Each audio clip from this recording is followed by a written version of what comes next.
When it comes to trying to rebuild yourself, that takes a series of learning how to overcome the specific things that you are dealing with. In this video, we are talking about forgiveness and what that means. It's not only when someone wrongs you and you're hurt, and forgiveness is a central topic that holds a plethora, a variety of emotions. Let's unpack that.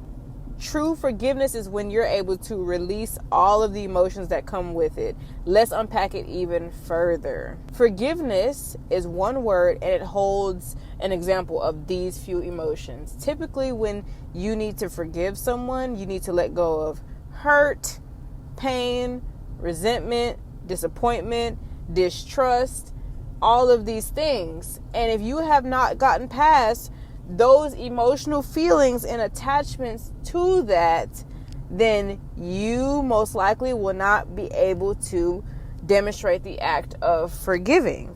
You won't be able to do it. Forgiveness is something that you have to be able to process those emotions you are feeling, look at what is causing you to feel them, and say, you know what, ideally, what would you have preferred to happen?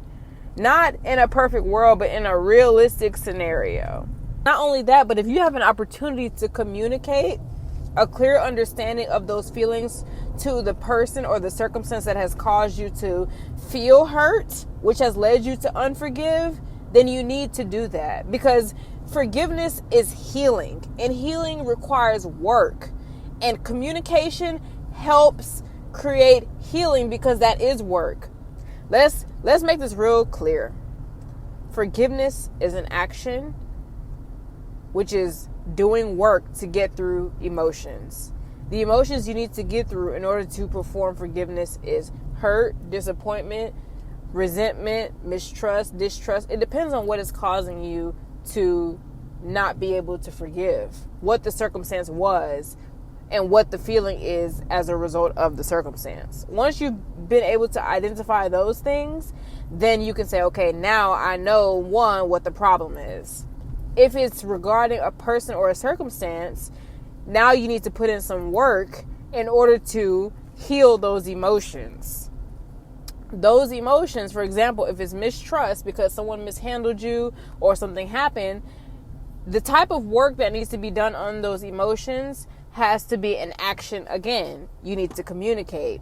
You need to rebuild trust. That means giving chances to that person, place, or thing that may have mishandled you before. You have to put in some sort of action to counteract the past action. That's what healing is. And that's accompanied with grief as well. When it comes to getting over grief, nothing can help you heal from grief than new experiences. New experiences require action from you. That's acting, doing things that make you forget the freshness of the emotions you're personally and presently living in. So with all that tying back together, forgiveness is just not only putting in the work by bringing awareness to how you're feeling, but it's also making a plan on how you're going to overcome that feeling so that you can forgive the circumstance or the person.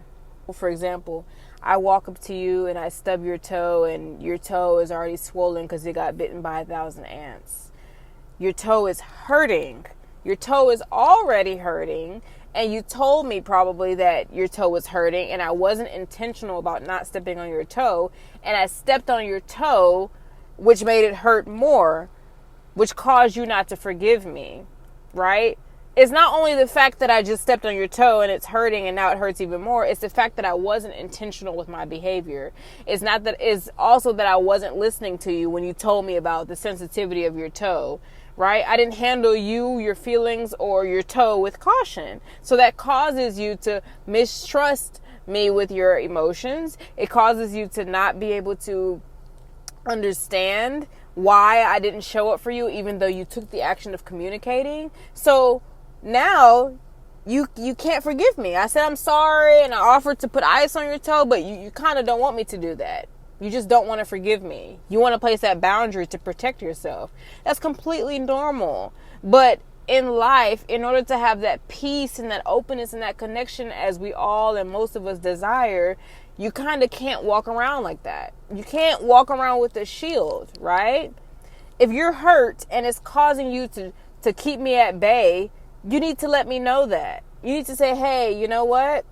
I told you about my toe, and, you know, I would have appreciated you being mindful of my toe when you're walking or something. You know, like, it was hurting before you stepped on it, and now it's feeling worse, and I communicated to you about it before. So I would appreciate going forward, if I'm communicating to you how I feel, I want you to be more considerate of my feelings and make sure your actions do not counteract that. Do not disregard that.